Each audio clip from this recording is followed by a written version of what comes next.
pessoal, bem-vindos a mais um Startial, o podcast do Grupo 3SA, que vem falar aqui com os empresários, trazer convidados, vão trazer as decisões, as dificuldades, como foi o caminho do processo para chegar até aqui, não é isso, Eduardo? É isso aí, hoje nós temos mais um multi-empresário aqui, ele que cuida da proteção patrimonial das pessoas, é um fã de cavalos, é um pai dedicado também, tivemos oportunidades de presenciar momentos de família dele e podemos afirmar que é um pai dedicado, um esposo aí de alto nível na família. Ele que já recebeu mais de 16 prêmios internacionais na sua área de atuação de proteção patrimonial, ou seja, estamos falando aqui com uma referência no setor que ele atua. Empresário também, investidor em empreendimentos na área da saúde. Nós vamos conversar um pouco sobre isso aqui também. Podemos falar, William, quem ele é? Rapaz, esse cara é forte, viu? Aí aqui eu não falei tudo não, é o que eu lembrei de cabeça aqui da colinha que eu fiz aqui no início antes de começar. Se for ler o currículo inteiro, a gente peça metade do podcast, pô. O podcast só falando do currículo dele. Quem é, Eduardo? Seja bem-vindo e muito obrigado, Ícaro, nosso amigo Ícaro. Ícaro Hollenberg, bem-vindo ao Startial Podcast. Primeiramente, muito obrigado. Para mim é uma honra estar aqui com duas referências do mercado empresarial e da contabilidade. Acompanho muito, né? Tenho o privilégio de, além de ser fã, ser amigo de vocês dois, acompanhar a trajetória. E para mim é uma honra estar aqui compartilhando momentos, compartilhando vivências. E vamos lá, vamos ver o que a gente pode agregar aí para quem está ouvindo. Então, Ícaro, aqui é o nosso Startial, é o começo de tudo. E eu queria que você falasse para a gente um pouco agora qual foi o Startial do Ícaro Hollenberg, onde foi o começo de tudo do Ícaro Hollenberg. Qual o Startial? Rapaz, o começo de tudo eu posso falar que foi lá atrás, né? Desde os 14 anos, uns 13 anos. Enfim. Bom, gente, na verdade a minha vida, eu digo que eu devo muito aos meus pais. Hoje tudo que eu galguei, porque lá em casa a gente sempre teve uma criação com algumas doutrinações financeiras muito limitadas. Então a gente sempre, desde sempre, soube valorizar muito a questão do dinheiro e a gente nunca teve nada na mão. Então acho que isso fez com que isso contribuiu muito para eu me tornar quem me tornei hoje. Eu lembro de uma cena até lá em casa, que uma vez eu pedi dinheiro para sair, para ir para uma festa pro meu pai, e meu pai me deu R$10.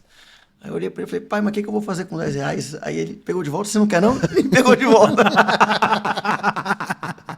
Então, naquele dia eu entendi que se eu quisesse alguma coisa fora do escopo que ele já me dava, obviamente, casa, comida, roupa lavada e tudo num padrão muito bom, não tenho que questionar, eu teria que correr atrás. Então, desde cedo, eu comecei a vender ingressos na faculdade, trabalhava para minha tia nas festas que ela fazia lá na Mansão Hollenberg há muito tempo, então trabalhava no caixa e tal. Então, desde sempre, eu sempre fui procurando formas de fazer as coisas que eu gostava, porque lá em casa a gente sempre teve essa forma, essa educação, né? E hoje eu sou muito grato. Em algum momento da vida, a gente, pelo contrário, a gente fica meio chateado com essas atitudes, né, dos nossos pais lá atrás. E hoje eu sou extremamente grato porque eu entendi o quão valioso foi isso no decorrer da minha vida. Então, graças a Deus, o Startial foi lá atrás, no Marista, vendendo ingresso de uma festa que chamava Fantasy. Não sei se vocês lembram disso. Nossa, rapaz, vai denunciar a idade aqui. Mas olha que bacana você falar, né? A maturidade emocional, né? Lá atrás, você ficava chateado, indignado, talvez pela postura ali do seu pai, da sua mãe, ou de não permitir, assim, sabendo que tinham condições, não permitiam que você tinha algo que você queria, e hoje você percebe o tanto que foi importante aquela atitude. E talvez é isso que te molda a agir de maneira similar ou adaptada com seus filhos também, né? Para que eles possam ter esse mesmo pensamento amanhã que você está tendo hoje, né? Muito interessante. Exatamente. Lá em casa, hoje, tudo são metas. Se quer, tem que conquistar. Então, a meritocracia manda. A meritocracia é a base. Quantos de aninhos? todo empreendedorismo, né? 12 anos. 12 anos, pô, já tá aprendendo. E voltando ao empreendedorismo, você falou que começou com a Fantasy, e como é que chegou da Fantasy à proteção patrimonial? Conta pra gente aí. Rapaz, aí a trajetória é longa. Bom, eu na faculdade, eu fazia muitas festas universitárias, né? Eu sempre fui muito baladeiro, muito festeiro, e aí acabei trazendo isso para minha profissão. Fiz muitas festas na faculdade, depois disso eu montei uma produtora de eventos, e aí eu e o Newton, meu sócio, até vai jantar lá em casa hoje, o Niltinho, meu grande amigo, montamos a produtora de eventos e passamos a trabalhar com eventos de festas em geral, né? Depois de um tempo eu fui convidado nessa área de eventos, de festa, promoter, eu fui convidado a trabalhar numa empresa que chamava-se Latin Promo, hoje chama Nos Outros, onde eu trabalhei 7 anos fazendo o caminhão da sorte da Caixa Econômica. Então eu digo que eu conheço esse Brasil aí como poucas pessoas conhecem, porque eu passava basicamente uma semana em Brasília e uma em alguma cidade, normalmente de interior, fazendo esse evento. Então eu chegava na cidade, eu contratava todo mundo, eu era o produtor-chefe e eu realizava os sorteios das loterias.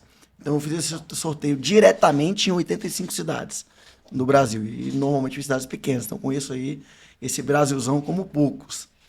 De lá, eu tive um convite para participar de um processo seletivo dentro da Prudential à época e gostei muito do conceito dessa proteção do seguro em geral, né? Eu digo que o seguro é um mundo, a gente conhece muito pouco dessa ferramenta, até por conta da questão cultural. Me apaixonei.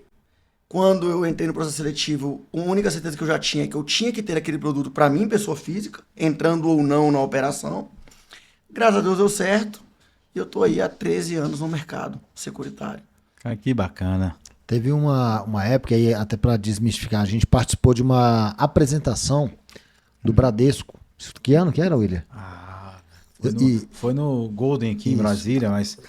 Apresentando os resultados gerais do Bradesco. Mais de 10 anos. E eu lembro lá nessa época, então, assim, há 10 anos atrás, eles falavam que a área mais rentável, que tinha mais espaço para crescer do Bradesco, era a Bradesco Seguros. E eu lembro que eles mostraram um gráfico lá, que acho que na época nem 5 ou 10% da população brasileira, o que você falou agora, tinha conhecimento ou consumia esse tipo de produto. Era a única área que ano a ano a projeção do banco crescia 2 dígitos. Isso, aí isso é um dado real.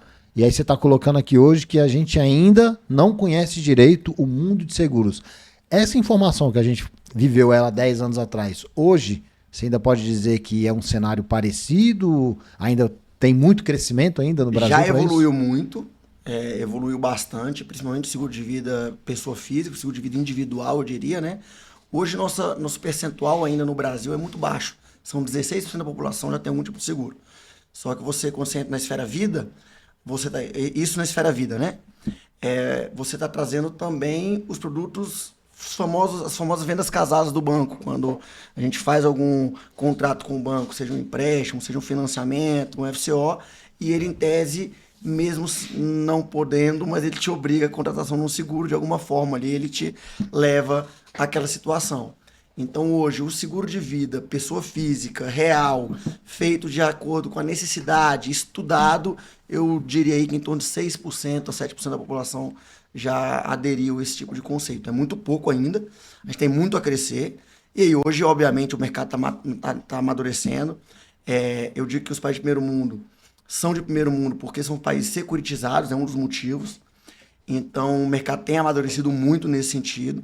E hoje os empresários já estão entendendo a necessidade da estrutura de seguro de vida dentro dos seus acordos societários, o que realmente fez uma revolução no mercado hoje. E as montas hoje são literalmente bem robustas nesse mercado. O cenário mudou e mudou completamente. Assim. Esse assunto é bem interessante para a nossa audiência, que é empresário, que está empreendendo. Conta mais um pouco como usar o seguro no acordo de sócio. Conta para a gente como isso funciona. Maravilha, esse é um negócio que tem crescido muito.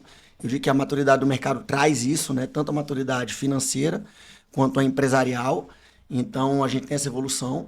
Eu digo que lá nos Estados Unidos as empresas já nascem preparadas para uma sucessão. Aqui no Brasil, a gente espera a empresa crescer, adquirir dinheiro, patrimônio e problemas para depois tentar solucioná-los, né? Muitas vezes, inclusive, é o mercado de vocês sabem muito bem disso.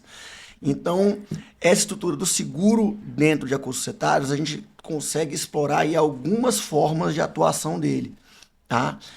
Eu vou exemplificar a primeira forma. Se eu tenho uma sociedade, vou colocar como exemplo nós três, afinal estamos na mesa. Se eu tenho uma sociedade com vocês e eu, particular, na minha pessoa física, eu tenho um problema de saúde, vamos dizer assim, eu preciso me afastar da operação para buscar um tratamento. Vocês concordam comigo que eu, pessoa física, tenho um problema e indiretamente a minha empresa também tem um problema. Por quê? Eu, em tese, estou saindo da operação, estou me afastando da operação, estou sobrecarregando os dois sócios que ficam enquanto eu estou buscando um tratamento ou algo nesse sentido. E, ao mesmo tempo, se eu não tiver caixa pessoal para custear um tratamento que pode vir a aumentar a probabilidade de eu sobreviver, eu posso ter que puxar isso da empresa. Eu posso ter que buscar pelo menos o meu percentual dentro de um capital de giro, porque naquele momento eu tenho uma necessidade real de solucionar um problema que acaba sendo de maior grandeza. Então eu posso acabar impactando a empresa nesse primeiro sentido. Esse é um ponto pequeno, mas é um ponto relevante. E aí eu posso trazer também no caso de um acidente, que traga uma invalidez, ou seja, eu estou trazendo questões de seguros em vida que acabam protegendo a pessoa física e indiretamente a empresa. Perfeito? Quando eu trago o próximo que você me perguntou em relação a acordo de sócios, o que eu digo? A gente hoje no Brasil se preocupa muito pouco ainda com acordos de sócios bem estruturados. Eu costumo visitar clientes que têm faturamentos robustos, eu estou falando de 300, 400 milhões ano, e que quando a gente vai visitar o acordo de sócios a fundo, não são acordos de sócios bem estruturados. Quando existe, né? Oi? Quando existe. Quando existe. Acordo de sócios, ou exatamente quando existe, porque a maioria das vezes nem esse acordo bem estruturado existe. Existe só um contrato social que já está tudo ali designado. Padrão da junta, né? Padrão da junta. E o que traz uma vulnerabilidade muito grande para o negócio. Certo? Então, essa semana mesmo eu tive um caso desse, similar a esse.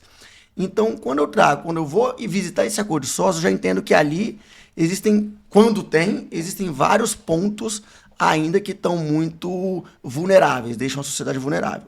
Um deles normalmente eu não tenho descrito no acordo de sócio como vai funcionar no caso da falta de um dos sócios, como vai ser metrificado esse valuation na empresa, como é que vai ser feita a métrica, porque a gente só o Sebrae nos dá 13 formas diferentes de apuração de valuation, né? E isso tem caráter negocial, então pode ser determinado de qualquer forma. Se não tiver determinado no acordo de sócios, isso vai para a balança de determinação, o que piora normalmente muito para o sócio, para a família do sócio que veio a faltar.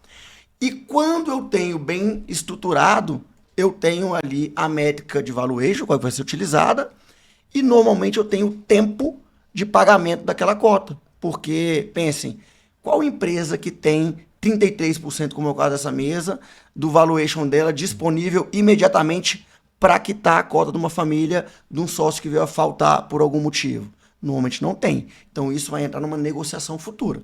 Ou seja, um percentual vai ser pago de forma imediata e a gente vai diluir o restante em X anos. Perfeito? Mas eu tenho que pensar, William, que quando um sócio vem a faltar, uma empresa ela está diminuindo. Concorda, Eduardo? Sim. Por quê? Pode produzir menos, né? Por dois motivos. Primeiro que ela está perdendo um personagem na empresa, uma pessoa ali dentro que tem alguma responsabilidade. Ou seja, além dela estar perdendo um sócio, ela pode estar perdendo um capital intelectual e um capital operacional. Eu já tenho o primeiro problema, certo? E segundo, que essa empresa está diminuindo, porque ela vai ter que se descapitalizar para honrar com as cotas do sócio faltante. E aí o questionamento que eu faço qual é a garantia que essa empresa vai estar viva, vai estar no verde, daqui a 1, 2, 3, 4 anos, para continuar honrando com aquele valor pré-determinado, acordado com a família do sócio que faltou, sendo que ela passou por um momento de reestruturação, um momento de instabilidade. Então não tenho como ter essa garantia. Então, quando eu entro nesse quesito, existe uma forma onde a gente consegue incorporar dentro de um acordo de sócios apólices de seguro de vida vinculadas a cada sócio, proporcionais às suas cotas, certo? E, obviamente, já estruturado qual seria a métrica, porque no momento de falta de um dos sócios, entra-se um capital externo dentro da operação e aquele capital referente àquela apólice, ela é utilizada única e exclusivamente para compra de cotas. Ou seja, eu pensando no meu legado para a minha família, que eu posso vir a faltar amanhã, eu estou tendo a garantia que a empresa vai ter o ativo real pela negociação que eu tive enquanto vivo e capaz, junto com os meus sócios, para honrar com a minha família. Ou seja, eu estou deixando a garantia de um legado, não estou deixando uma estrutura vulnerável para trás, porque eu posso deixar um legado, posso deixar um problema. Depende de como eu estruturei. Não estou deixando nada vulnerável para trás. E pensando como empresário, se um sócio meu vier a faltar, eu não tenho a obrigação de incorporar os herdeiros deles, que normalmente podem não ser interessantes para a operação, e, ao mesmo tempo, eu não tenho que tirar do meu bolso ou do caixa da empresa para quitar aquela operação. Ou seja, eu resolvo problemas de duas partes com um acordo societário bem estruturado e, naturalmente, com uma apólice vinculada àquele acordo societário. É o que a gente chama, nesse quesito, de seguro-sucessão. Na verdade, você foi muito humilde, não foi duas partes. No mínimo aqui, nós temos umas 4 partes.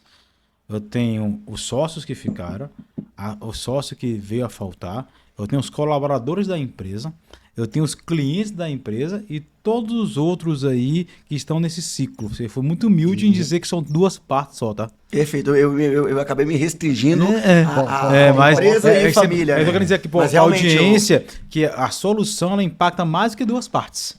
Perfeito. Impacta um ciclo grande, né? E se a gente falar, você falou muito de interior agora há pouco, que viajou. E tu imagina que é uma empresa que é do interior, que emprega muito a cidade. Além dos empregos, às vezes a economia da cidade acaba. Tá vinculado à Exatamente. empresa. Porque essa empresa pode vir a quebrar, naturalmente, por falta de um bom planejamento sucessório. Eu queria vincular, no início, quando você entrou no ramo, você entrou na Prudential, e você comentou assim, olha, uma decisão, dali eu já tinha uma decisão. Eu vou ter esse produto para mim. Se eu vou ficar aqui ou não, comercializando, mas para mim eu vou ter. E você foi muito convicto na sua fala. A gente se conhece, a gente percebe que é uma missão de vida mesmo que você faz. Tudo isso que você explicou, como é que você, olhando para você, por que isso virou uma missão de vida para o Ícaro, que foi tão determinante naquele momento, eu tenho que ter isso para mim?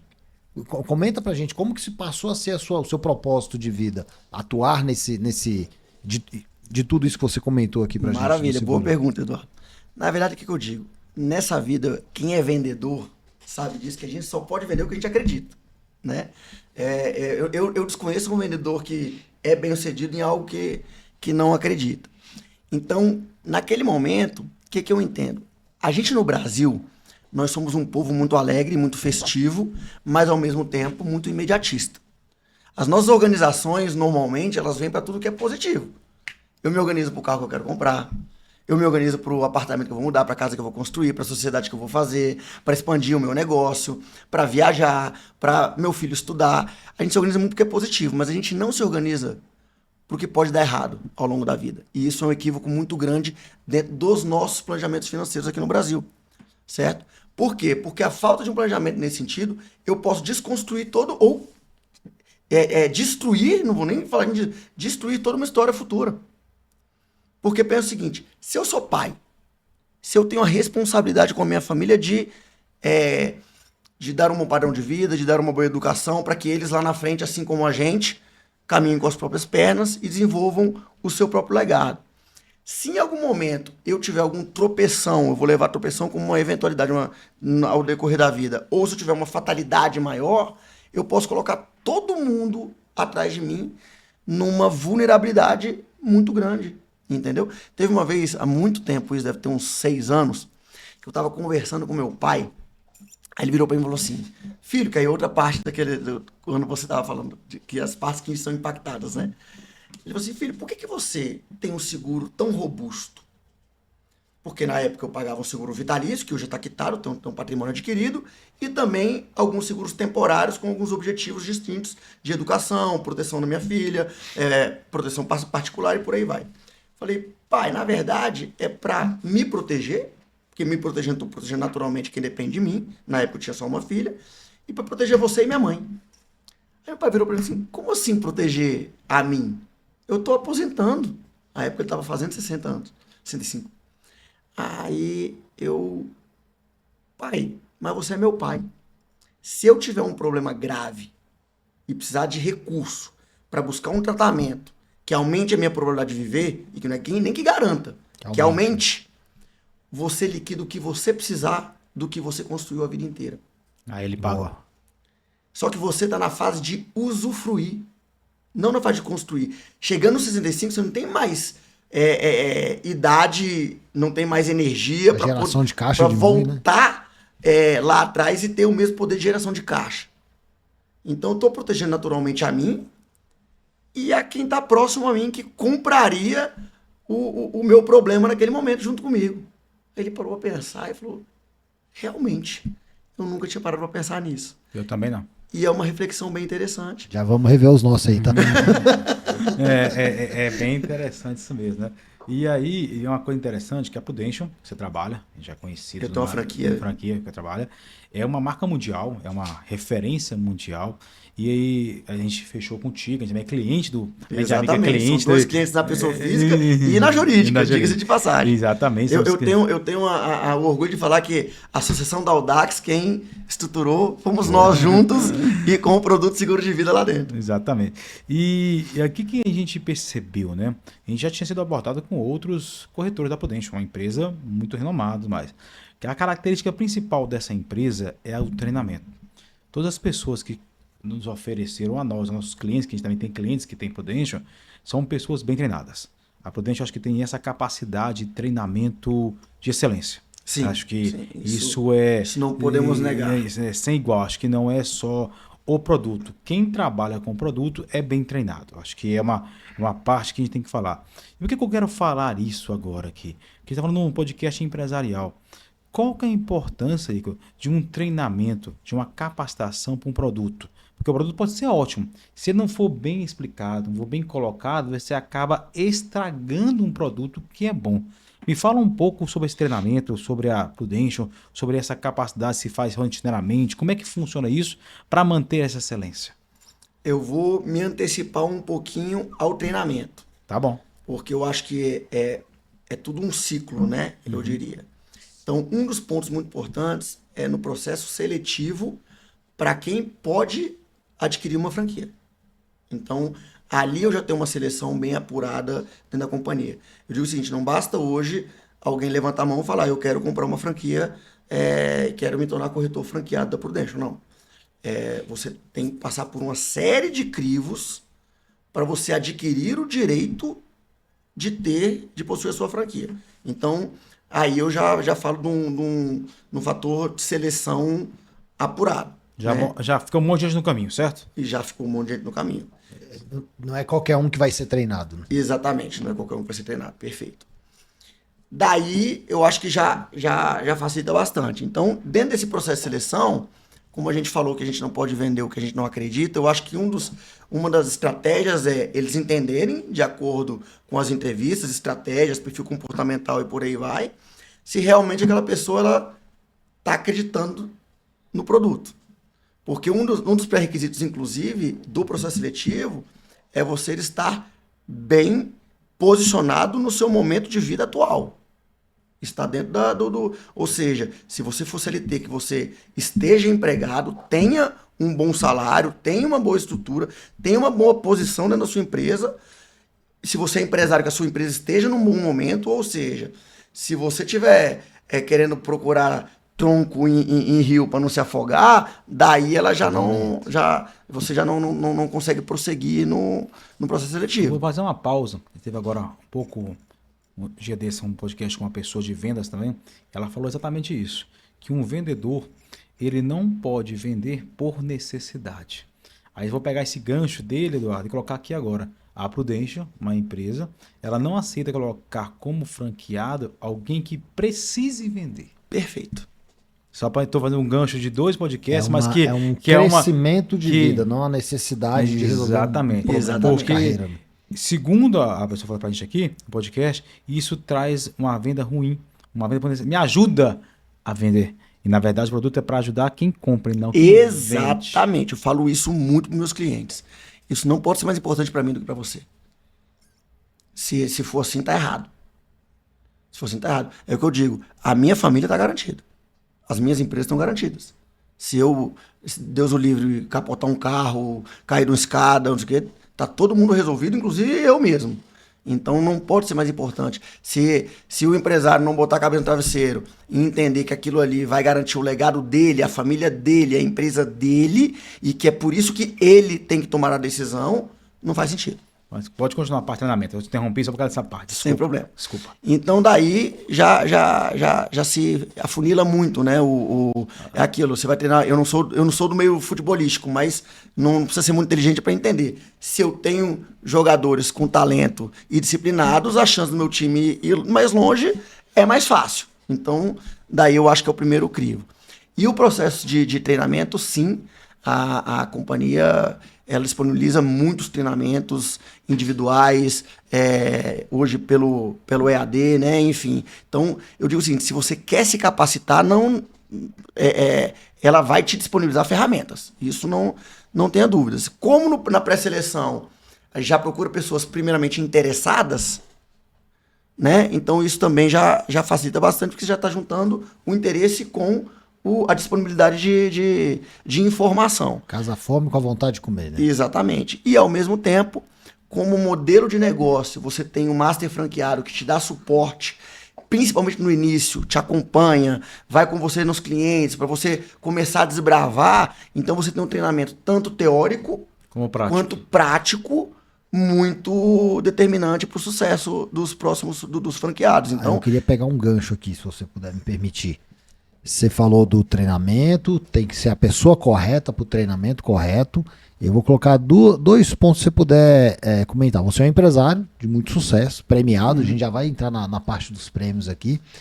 Você ainda se coloca na cadeira de aluno para ser treinado, nesse da Prudential. E o outro, o empresário que está aqui, escutando a gente, às vezes é dono de uma construtora, dono de uma empresa de tecnologia. Eu sei que treinamento todo mundo, mas o que você pode comentar, sem respeitando todos os acordos de confidencialidade que deve ter, dessa cultura de treinamento da Prudential, que ela é provada que dá certo, tanto é que o William trouxe aqui os exemplos, e que esse empresário pode, olha, esse tipo de cultura, é isso aqui que ele tem que colocar na empresa dele, para ele e para o time dele, que não basta treinar, mas qual é o segredo? Eu sei que não é fácil. O segredo, na minha opinião, é estar no meio. É estar no... Digamos o seguinte, eu particularmente não acredito em home office. Eu acho que as pessoas produzem muito menos em home office. E eu me coloco como exemplo disso. A minha produção, mesmo se for digital, que hoje a gente faz muita reunião virtual, eu produzo muito mais na empresa. Quando você está na empresa, você tem uma dúvida, você consegue tirar com alguém. Você tem um insight, você consegue compartilhar com alguém. Vocês têm o tempo inteiro, o assunto ali, ele está girando em torno do teu negócio, porque está todo mundo focado no seu negócio. Eu até brinco, né? A Prudential hoje ela faz muita viagem, estimula muita viagem entre consultores com premiações. E muitas dessas viagens, o maior ganho são as mesas tomando uma cerveja e debatendo o mercado, debatendo as situações de forma tranquila, de forma espontânea ali, de forma natural. Então, naturalmente, se vocês vão para um congresso de contabilidade, vocês vão sair à noite para um happy hour, vocês naturalmente vão conversar sobre contabilidade. Não tem como fugir muito disso. Obviamente, às vezes o assunto vai para algum lugar e volta, mas a contabilidade normalmente sempre está entre as conversas, porque vocês estão no meio de... E assim eu digo que o meio te molda, né? É aquilo, né? Se eu sou casado, quero levar uma vida tranquila, a primeira coisa que eu tenho que fazer é abrir mão dos caras que só falam besteira, só falam... Então, a primeira coisa é sair de perto do meio para poder me envolver com o meio que eu quero estar junto. Se eu quero ser um bom profissional da área de seguros, eu tenho que estar convivendo com quem? Com profissionais de excelência da área de seguros. Se eu quero me tornar bem-sucedido, eu quero estar convivendo com quem? Com quem tem experiências de gestão no lugar onde eu quero chegar. Então, no meu profissional, isso é do mesmo jeito. Então você está dizendo para os nossos empresários que estão ouvindo que o ambiente faz a diferença e que ele quiser crescer com treinamento, capacitação e tudo, procurar outros empresários que fazem o mesmo e ali buscar o aprendizado. Que o ambiente vai levar o empresário a outro patamar. É isso que dizer que eu peguei da sua fala. E para você transformar o seu ambiente, a sua empresa, numa escola constante. Porque todo mundo tem que aprender o tempo inteiro. Eu digo que o melhor lubrificante para o cérebro é o aprendizado. Então, se a gente não está o tempo inteiro discutindo ideias novas, não está o tempo inteiro, entendendo a dor do outro, as dificuldades do outro, que às vezes eu posso estar na mesma posição que você e eu posso ter dificuldades totalmente distintas. E a gente vai se complementando. Eu digo que ou a pessoa às vezes está entrando na operação e que tem sucesso ali logo no começo, ela tem muito a me ensinar, porque às vezes eu deixei de fazer algo, então eu adquiri alguns vícios ao longo do tempo, ou abrir mão de alguns insights que lá atrás funcionavam e que acabaram se perdendo ao longo do tempo, e que eu consigo resgatar com alguém que acabou de chegar no mercado, tá fresquinho, tá ali começando a operação. Então acho que todo mundo tem como ensinar algo a alguém. Como é que é o ensinamento do Dr. Léo, ele lá?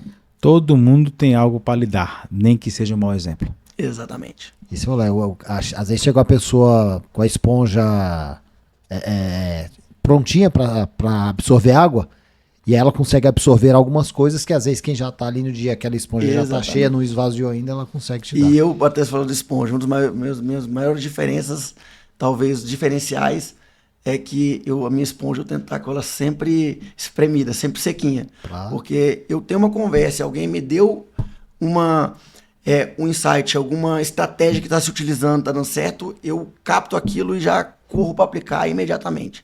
Então, e nos seus negócios, você tem a atividade de proteção patrimonial, você falou que tem a franquia, acredito que você deve ter um time lá que te apoia também, você tem outros empreendimentos que você investe. O que você conseguiu levar dessa cultura de treinamento da Prudential para dentro dos seus negócios, seja o negócio que é a própria franquia ou os outros que você tem? E se fosse assim, quantas horas por semana seria o ideal que um colaborador seu faça de capacitação, treinamento nos seus negócios com base no que você viveu lá na Prudential? eu acho que uma das melhores culturas que uma empresa pode ter é a energia boa. Então é você conseguir fazer com que o ambiente seja leve, seja agradável e ao mesmo tempo seja construtivo, né? Então esse é um ponto que talvez seja o que a gente tenta levar de cultura, sempre o bom humor, sempre a brincadeira leve, o tom descontraído, mesmo falando de coisa séria. Eu acho que eu brinco que eu não consigo conviver com quem não tem bom humor, quem não brinca. Então acho que o ambiente corporativo, obviamente, ele exige decisões sérias, mas os momentos sérios podem ser leves, podem ser tratados de forma mais tranquila. Esse é o primeiro ponto. Desculpa, qual foi a outra pergunta? Como que você levou para os seus negócios a cultura de treinamento da Prudential?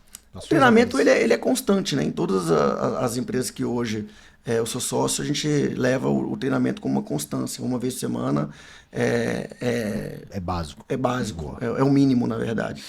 Quanto tempo no ramo de proteção patrimonial já aí, cara? 13 anos. 13 anos. O que eu perguntei, gente? Em 13 anos ele vende, tudo acontece, mas a vida gira, né? Infelizmente, deve ter tido algum sinistro nesse período. E a pergunta que eu quero falar para você é o seguinte: qual foi a sua sensação? Lógico, é triste ver esse sinistro, mas da família ter sido amparada com aquilo que você faz. Porque no fim do dia, a gente não quer que aconteça, mas se acontecer, que aquilo que planejou funcione. É um sentimento dúbio, eu diria. Porque quando alguém me aciona, é porque às vezes está passando por um problema, muitas vezes um problema mais simples, outras vezes um problema mais grave.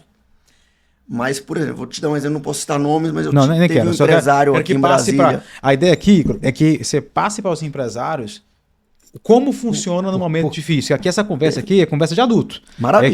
É necessária. É necessária. Valeu a pena confiar nesse é que as pessoas têm algum receio de falar de morte, de falar de sucessão. Que é um erro.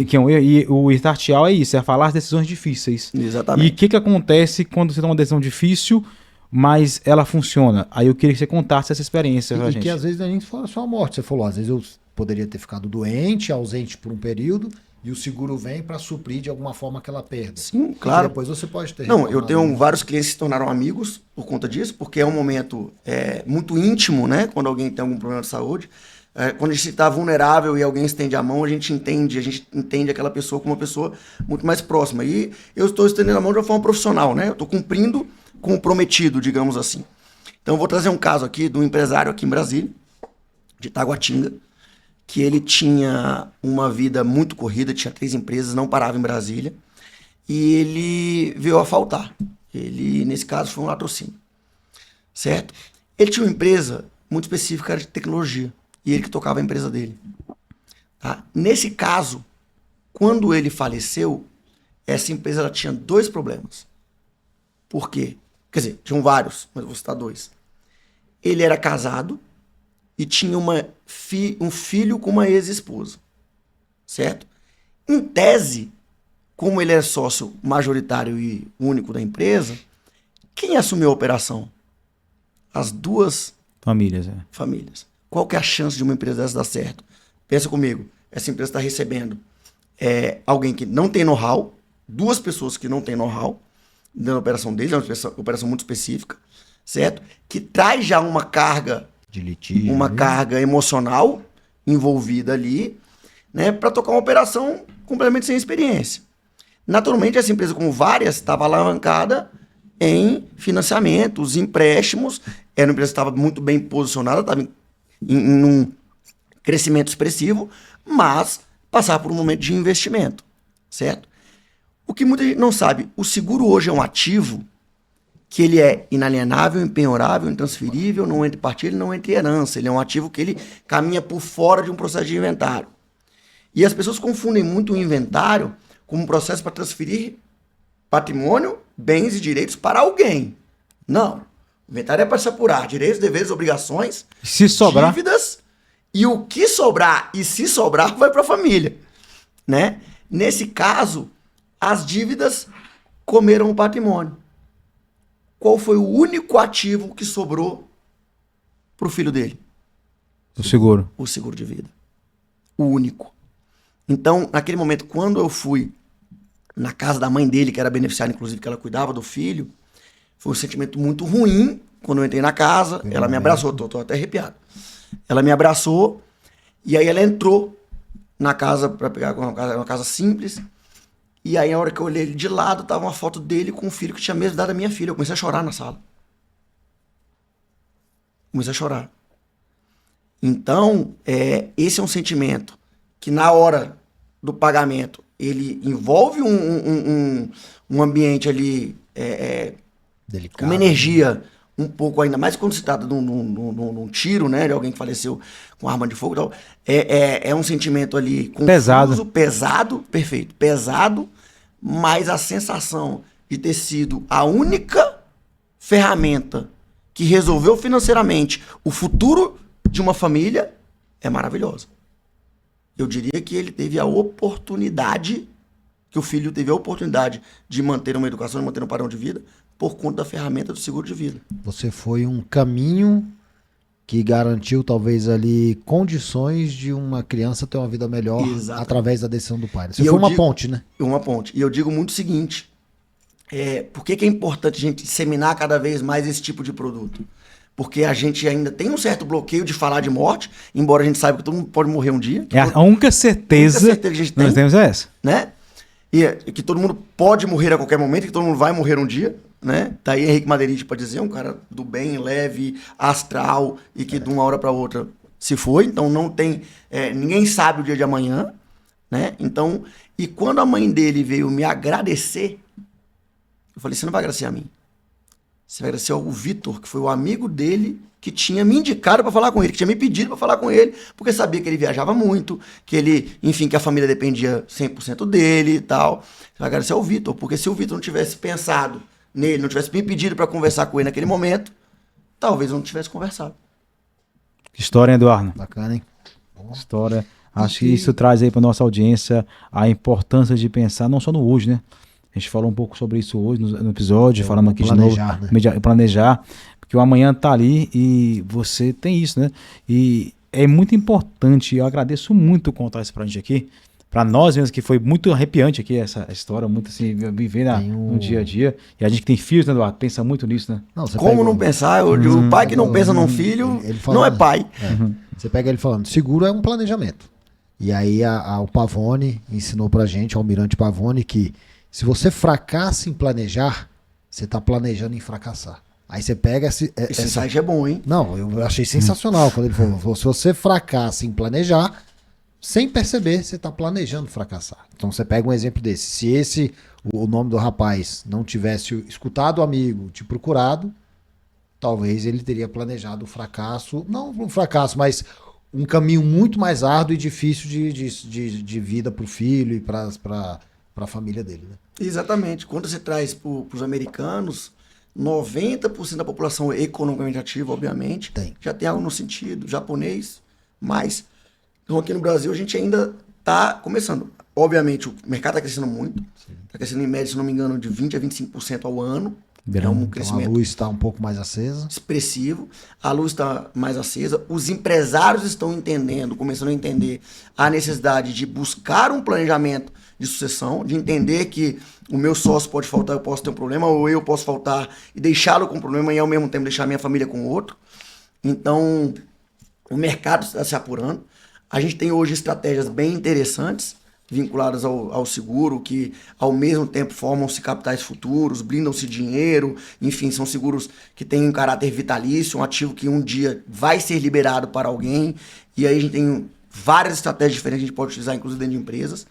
Então, graças a Deus, o mercado tem enxergado essa ferramenta com o devido valor que ela merece. Mas eu vou voltar na pergunta. Você falou que está crescendo, mas ainda está longe de seu ideal. O que você acha que o empresário que ainda não enxergou, os que estão enxergando, estão aí na margem dos 20% que cresce?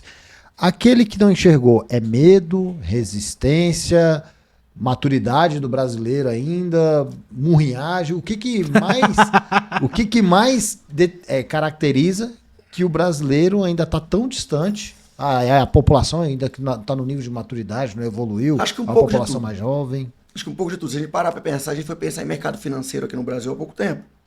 Na minha adolescência, a gente não falava de mercado financeiro, como a gente fala hoje, né? De bolsa, de criptomoeda, de essa transição. Hoje todo mundo tem um banco, né? Exatamente, todo mundo tem um banco. Aconteceu há muito pouco tempo essa mudança aqui no Brasil. Então, existe essa questão cultural. O seguro de vida no Brasil chegou lá atrás como um produto bancário, onde os bancos sempre ofereciam, empurrando no cliente um produto de prateleira vinculado normalmente a outra compra, ou para ajudar a gerente a bater meta, ou aquela questão insistente, e que não funcionava muito bem. A gente muitas vezes acompanha o caso que as pessoas mais tinham problema com o seguro do que soluções com o seguro. E a questão também ainda de ter essa dificuldade de pensar no que pode dar errado, que é um paradigma a ser quebrado, né?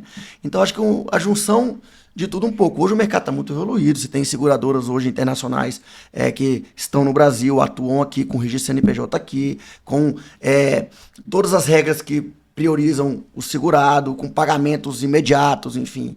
Hoje realmente é uma ferramenta que ela, além de crescer muito, ela evoluiu muito.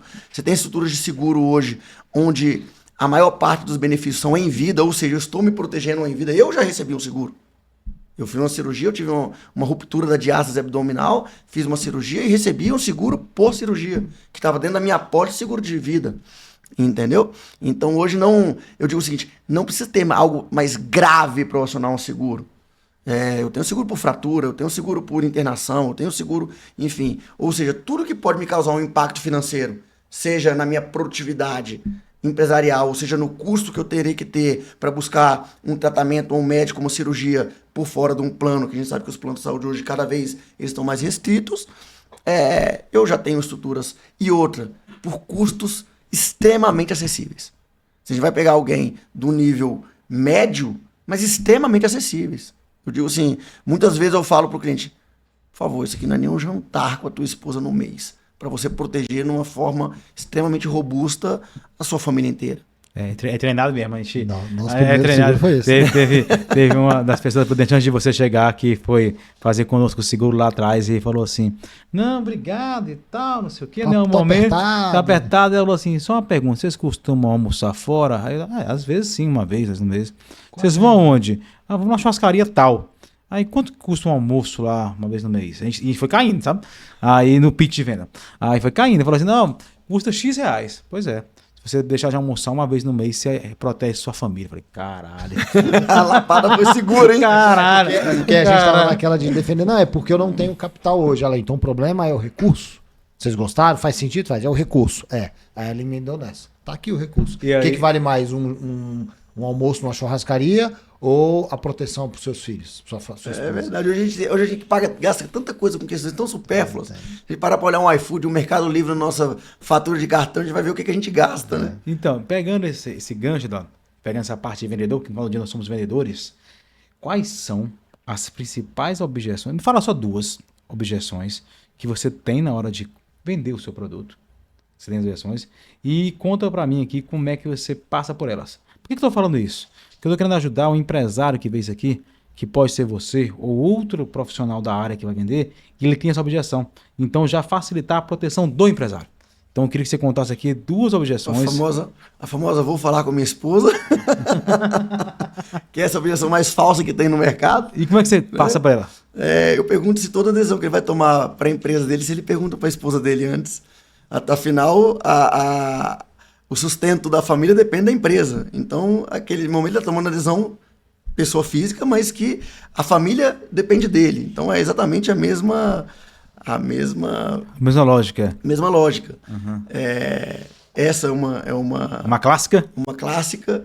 E eu vou ver se cabe no meu orçamento, que aí o orçamento a gente abriu um cartão de crédito hoje, a gente vê o tanto de coisa Pega essa fatura aí que eu acho a gente paga. O que a gente paga só de stream, de aplicativos que a gente nem usa, você tá doido. Outro dia eu tava vendo um tanto de IA que eu já contratei, eu tenho que parar uma hora e começar a eliminar ela.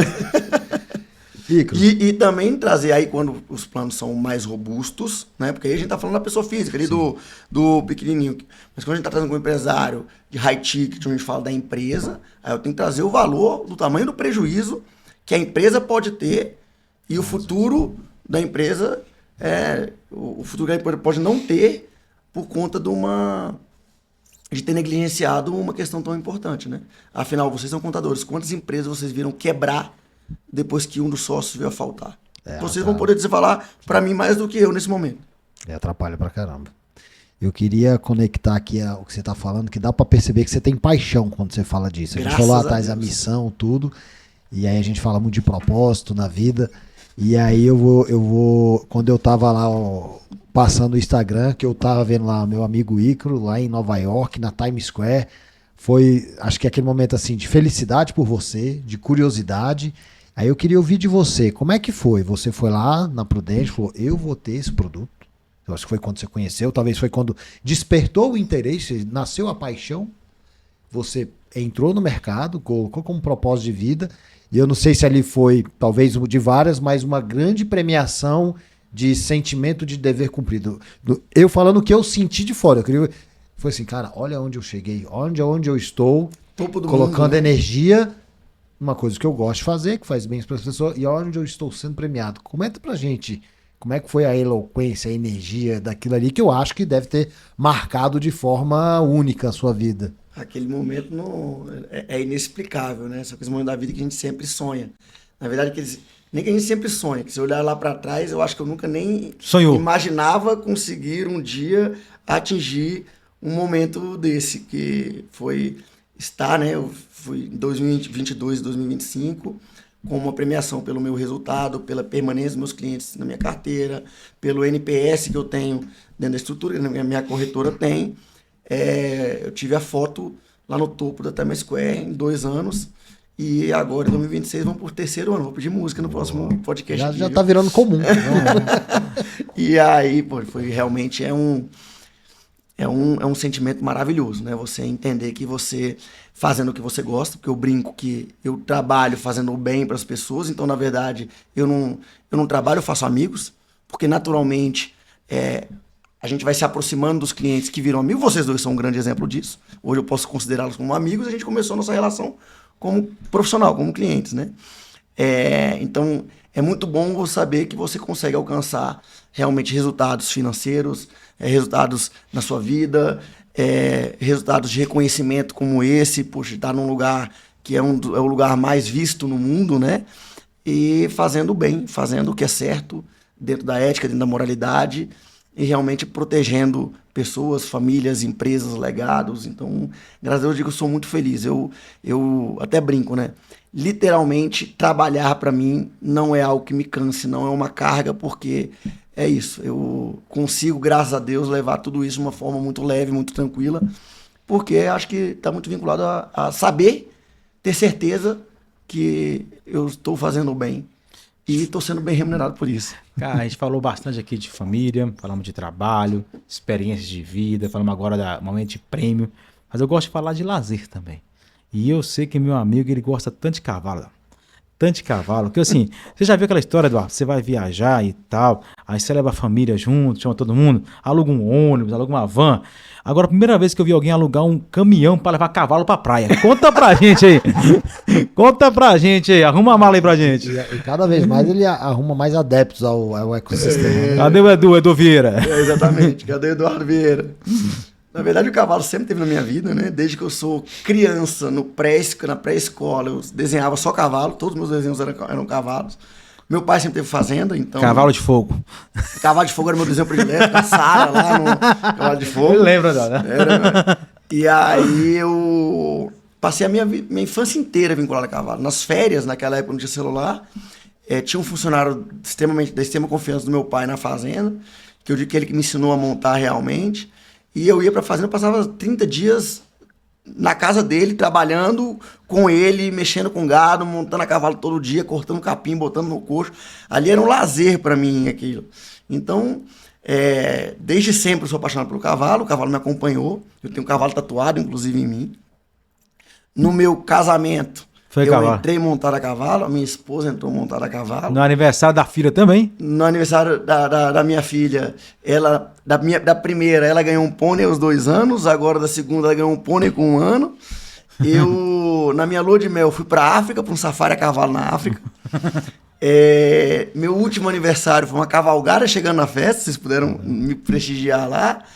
Enfim, e aí agora eu resolvi realmente cumprir outra meta de sonhos na minha vida, né?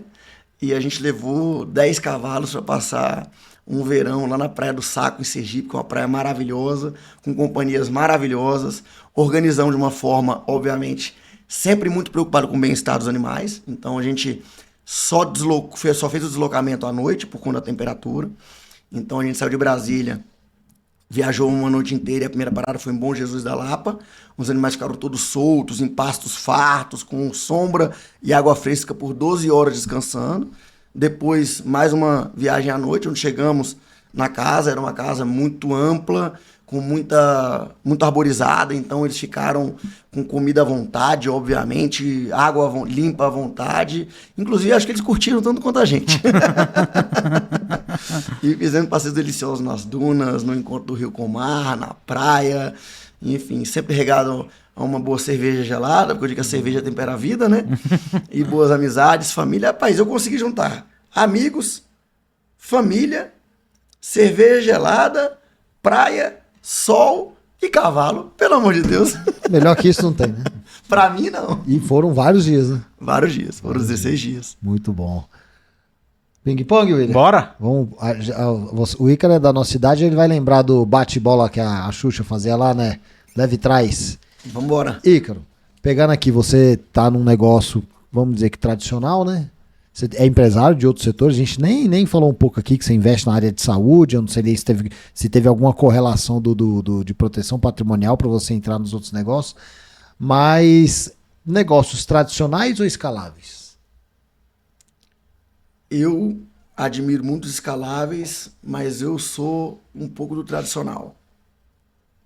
Meus negócios são mais tradicionais. Vamos lá, vou fazer uma difícil aqui agora.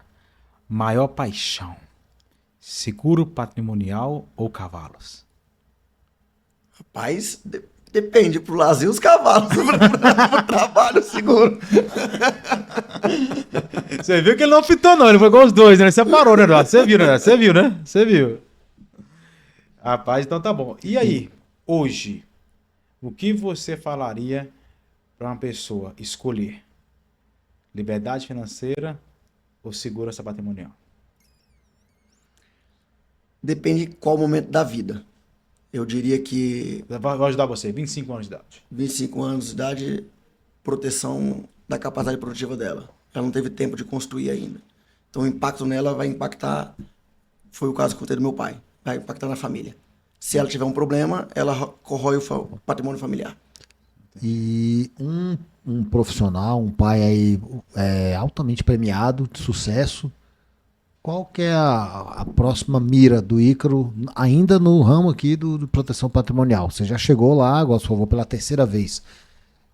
Onde está a sua próxima estaca? É aquilo que eu estou mirando, é aquilo que me move agora? é ter o maior faturamento das corretoras do Brasil. É a minha próxima mira. Boa. O que você acha que destrói as famílias? A falta de dinheiro ou o excesso de dinheiro? É complexa essa pergunta, porque eu digo o seguinte, o excesso de dinheiro, se não souber criar os filhos, eles podem ter menos tato e, digamos, humildade, que eu acho que é um dos principais valores da vida. Então, mas ninguém quer viver sem dinheiro, obviamente, porque o conforto é primordial. Essa pergunta eu vou te falar que talvez o excesso dos dois seja ruim, mas eu não vou nem dizer excesso porque o excesso do dinheiro, eu conheço também pessoas que têm excesso de dinheiro e conseguiram criar os filhos de uma forma extremamente pé no chão. Então, eu acho que o equilíbrio próprio é o melhor dos dois. Essa pergunta é difícil. É boa, né? É boa, você vai pensar essa facilidade não, Essa velho. pergunta é difícil. Pra queimar os miolos aí na resposta. Ai. Mas, Startchal, ele? Startchal? Então vamos lá, nosso podcast Startchal, comer de tudo. E você, como um cara de sucesso, um cara que é investidor, empresário, família, cavalos, amigos, você está na sua frente agora uma pessoa, 18, 19 anos, e ela está começando a carreira, seja a carreira profissional, a carreira empreendedora. Qual você falaria para ela que é o Startchal dela? Qual seria o que você diria para ela? Esse aqui é o seu comer de tudo. Comece por aqui, que daqui a 10, 15, 20 anos vai lembrar. Esse comer de tudo foi o que me fez chegar até aqui. Qual é esse recado, qual é essa dica que você daria para essa pessoa, Ícaro? Humildade, trabalho e perseverança. Na vida a gente vai passar por altos e baixos. Eu acho que as pessoas hoje desistem muito cedo quando colocam uma meta que eles não conseguem atingir. Voltam atrás muito cedo, não persistem. Não tem como conquistar nada sem excesso de trabalho no início. Eu digo que o trabalhar muito no começo é muito bom, obviamente cuidando da saúde, mas quanto mais horas de trabalho você tiver, mais horas de voo você vai ter e mais experiência você vai ter. E persistir. Agora, nunca esquecendo de onde você veio. Eu sou uma pessoa que eu digo que gratidão, a palavra gratidão está tatuada em mim, porque eu acho que você ser grato a todo mundo que participou da sua evolução, do seu caminho como ser humano, como profissional, eles tiveram, de alguma forma, uma influência para você estar onde você está hoje. Então, às vezes eu vejo muitas pessoas quando adquirem degraus financeiros superiores a alguém que lá atrás te ajudou, só olha para cima, esquece de olhar para baixo para agradecer. E muitas vezes aquelas pessoas foram muito importantes e você não estaria lá.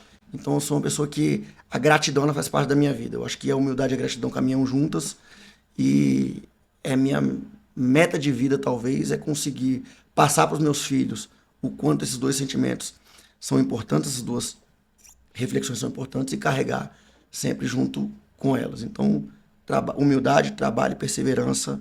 Então, você que vai começar agora, seja humilde, trabalhe muito e não desista. É isso, Ícaro? Exatamente. O trabalho devolve. O trabalho devolve. E sempre grato a quem passou no seu caminho. O Bruno Avelar nos ensina bastante em materializar, nunca esquecer de quem te ajudou em qualquer momento da vida e materialize esse agradecimento. Marque ele com algo que de fato gera, não é que gera valor no sentido monetário, mas pelo menos que lembrança. Gere lembrança. Porque só um obrigado às vezes passa, né? Mas materialize, seja fazendo algo que a pessoa faria ela feliz, né? Sim. Muito bom. Sensacional. Traga bons sentimentos para ela. E quem quer falar com o Ícaro, onde acha Ícaro Hollenberg? Onde é que acha? Rapaz, liga pra minha mulher que ela sabe onde eu tô. Tem lá o dispositivo do iPhone. Tô brincando. Instagram, Ícaro Hollenberg.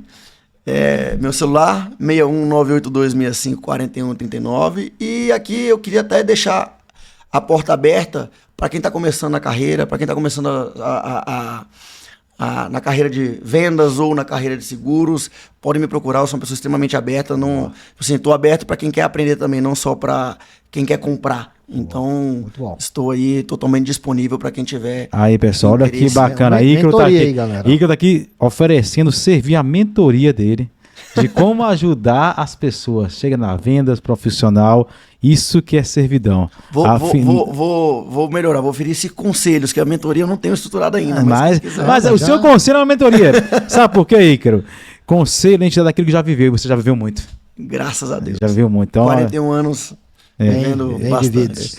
Gente, quero agradecer, Ícaro Hollenberg, pela aula, pela lição, momentos emocionantes aqui hoje, Eduardo, que é muito bacana, que a gente não tinha pensado, que você falou, veio de aprendiz, né? Estamos aqui esse ano, 19 anos empreendendo, e muitas coisas que você falaram, eu anotei aqui muita coisa, que a gente nunca tinha ouvido falar dessa forma. Muito obrigado de coração por essa aula, por isso, por tudo. Paz, eu que agradeço, tá? Para mim é uma honra imensa, porque eu estou aqui diante de duas pessoas que eu admiro demais. Então é isso. Caminhe com quem vocês admiram. Então essa é uma lição.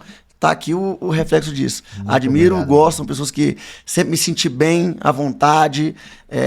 Como eu falei, né? A gente, graças a Deus, desenvolveu algo mais que uma relação de negócio. A gente desenvolveu uma amizade. Sou muito grato por isso. E muito obrigado pela oportunidade de estar aqui. Muito obrigado, passar um pouquinho da nossa experiência. Muito obrigado mesmo. Você saiba que você deixou vários ensinamentos de vida, que se o pessoal colocar em prática, tenho certeza que a jornada vai ser muito mais leve e diferente. Muito obrigado. Obrigado, pessoal. Esse foi mais um Startear Podcast, o podcast do Grupo 3SA. Muito obrigado. Obrigado, pessoal. Obrigado.